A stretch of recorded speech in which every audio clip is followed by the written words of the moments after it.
Bitch, I've been the man, bitch, I've been the man. Alright, we out here.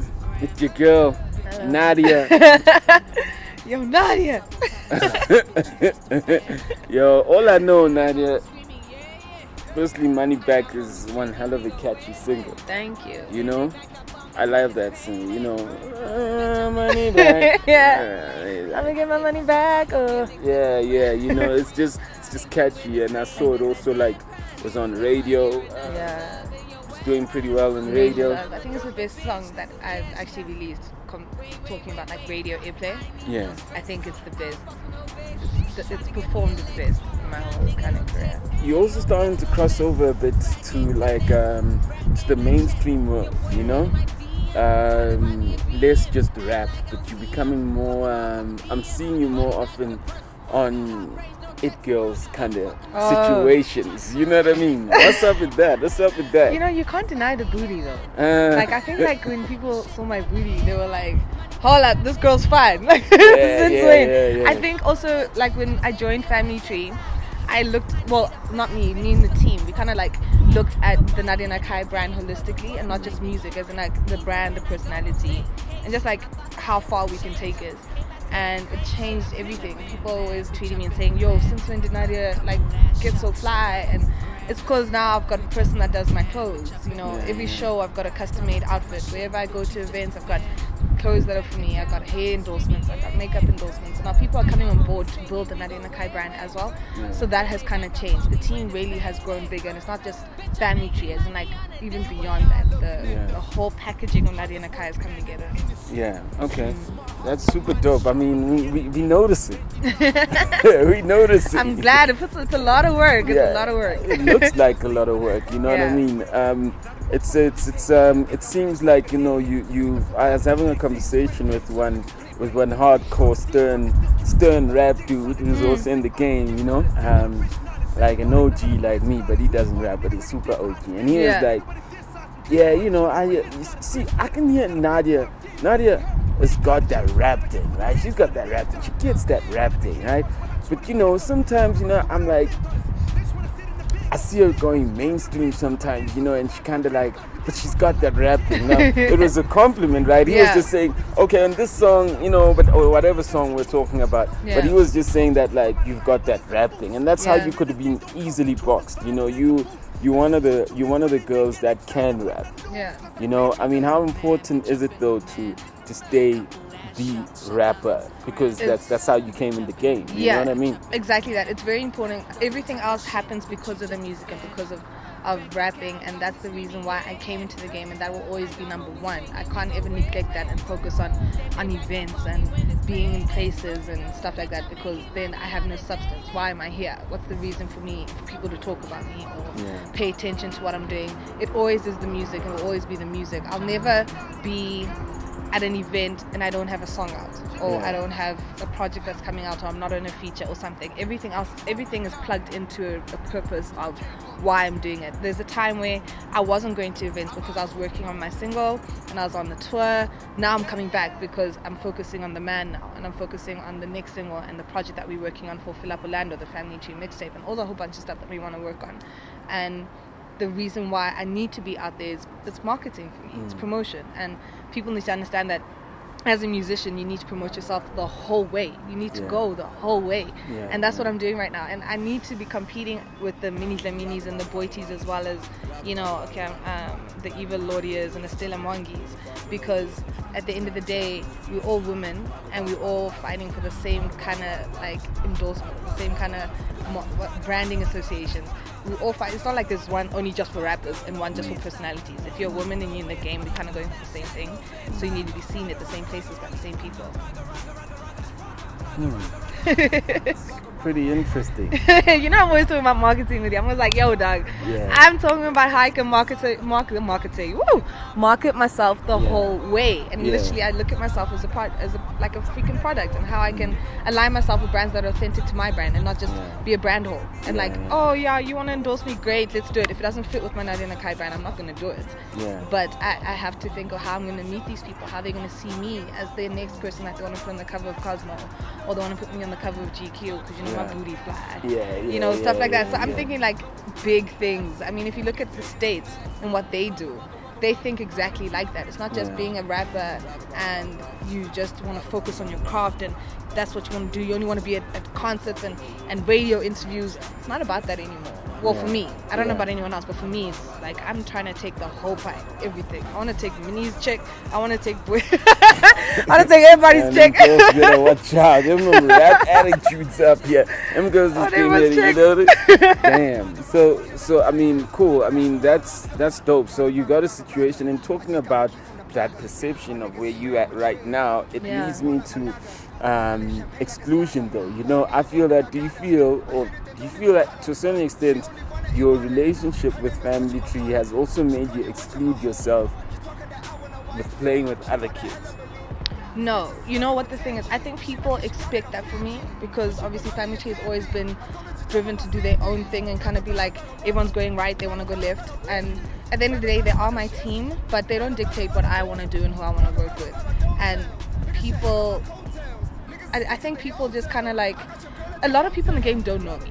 If you like, I didn't grow up with these people. A lot of people that are like Ricky and Major League, their cousins, and then Liz and everyone like went to the same high school. And I never grew up with these people because I went to high school in Kenya. So I always came into the game as a bit of an outsider because I didn't know anyone on a personal level, and people don't know me on a personal level. So they can't really call me up and say, yo, what's up? Because there's still a bit of that distance. Yeah. But people need to understand that it's not a thing where because Cass is beefing with someone, we are all beefing with that person. No, I mean it's his thing, and he never imposes his thoughts on us or his feelings on us, and it's just the way it is. But at the end of the day, I'm never gonna fight for someone to work with me. Or if they feel like they don't want to work with me because of the team I'm with, then that's their decision, because this is the best decision I've made for my career, and I'll never regret it just in case you might work with me, or oh my gosh, I can't join this team in case this person wants to work with me, and then I'm not going to do that. I'm not. If you want to work with me, you will work with me no matter where I am or who I'm with. Why did you not make it on why did you decline the Now or Never remix? The Now or Never remix, I declined that because I was working on my own project at the moment, and I didn't want to it's like I didn't want to focus on something that, I know it's a bit selfish, but I didn't want to focus on anyone else's projects that weren't mine at the moment. I was trying to make sure that I had a good follow-up after Money Back, and the tour is about to come to an end, and I need something else to kind of like push forward as an artist.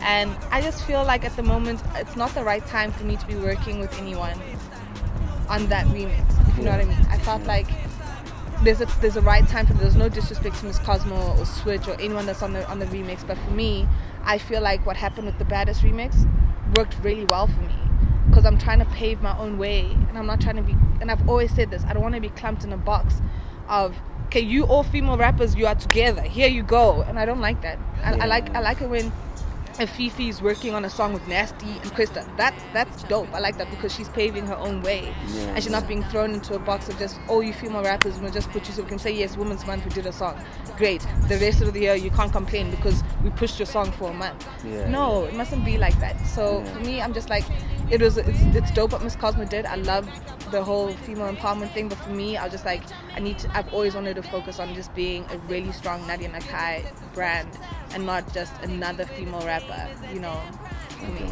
I don't know if that makes sense, but no, it's it's understandable. It's understandable, I mean, that just it's when I listen to even your content, you like a bad bitch right now.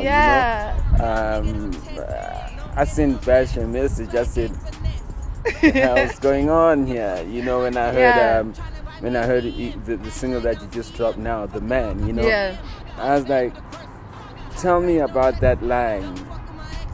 Did you ask Bash? I ain't asked Bash. Oh, you're asking me right now? Bash, we gotta do this interview real quick, because I got a call from. All right, let me not. But I got a call. No, if I'm gonna be real, you need to be real. All right, cool. Yeah. I got a call from Tavi, so with the line that you dropped, and so we always talking. We always calling each other about hip hop. We always talk about hip hop. So he was like, "Yo, what's up with that?" He was the one who was saying, "Yo, as a rapper, you a rapper." I was talking about him, I was like, I don't know what Nadia's doing, you know? Yeah. What's up with you? Apparently, allegedly, there's some beef with you and Nomuzi that stems from a while back where you said something about her not writing her own rhymes. I never said that ever in my life. I've never said that. Mumuzi I've been her biggest supporter as well. I've never said that. So no way have I ever said she doesn't write her own rhymes. Well, Where did I say that? I want to get it out there because, firstly, that's just when I heard that line, I said, "Drop a bitch, no more subs. If I ever get your sub in your wag rhymes, then I'ma drop a bitch. This is cash time." Ooh-wee. I was like, wait. So I just want to be clear because everybody's like hanging on that line, you know what I mean? And if someone's going, so you are like targeting obviously Nomuzi, and Cass was obviously targeting like AKA with Who said? Why are people so? All I'm hearing is a whole bunch of assumptions. Everybody's assuming. Exactly. So they can stay with the assumptions. Well, really, for real. Let's clarify it though. What is it? What's that about? What's that about? You know, Bash. We don't need Bash. I'm not interviewing you, B. I'm not speaking to you. I was not looking at Bash. Yeah, listen, Bash is on the. No, listen, I have never ever said to anybody that I feel like Nomuzi doesn't write her own rhymes. I've never said that. I mean, she got backlash about that, and so do I. People say that I don't write my own rhymes, so I'd never say that to her or about her. And just the man, you know what? The thing is that when I drop Money Back is not a typical rap song. It's like trap, wavy kind of vibes, and for me, I'm trying to be on the hottest MC list this year. That's like my aim, and that's the team's aim, and that's Casper's aim when he signed me. And I was just like, I need to drop a song to make sure that people know that I'm still a rapper and I still rap, and I'm not trying to go completely pop or, you know, deviate from hip hop. So that's what the man was about. It was about like, listen, you guys, there's a lot that's going on in the game right now. There's Ambitious, there's Makbala, there's us, there's Cash Time, there's so many things that are going on within our own stables, and everything in hip hop is just popping at the moment. Like, it's lit. It's hella lit. That I just had to be like, listen, I'm gonna come out and I just want to rap, and that's what rap is about. It's about like talking about stuff that make people go, whoa, hold up. I played it for Scoop the other day, and he was like, whoa, that's what I wanted. That's why there was a pause after the Cash Time line, because I want that whoa. You know, it's about hip hop. It's about just making people think and be like, okay, Nadia has never been a person that comes here to play. I mean, on Amatomazana remix, I was talking about Boy T and Minitla Mini, and it's just the way I am, and that's how hip hop is. And hip hop is about that. It's about talking about stuff that make people think and be like, whoa, no. People got upset that I said I'm thicker than Minitla Mini for like 3 years. I mean, when did that song drop? 2013. People still talking about it, which is what I want. I'm known for like quotable verses.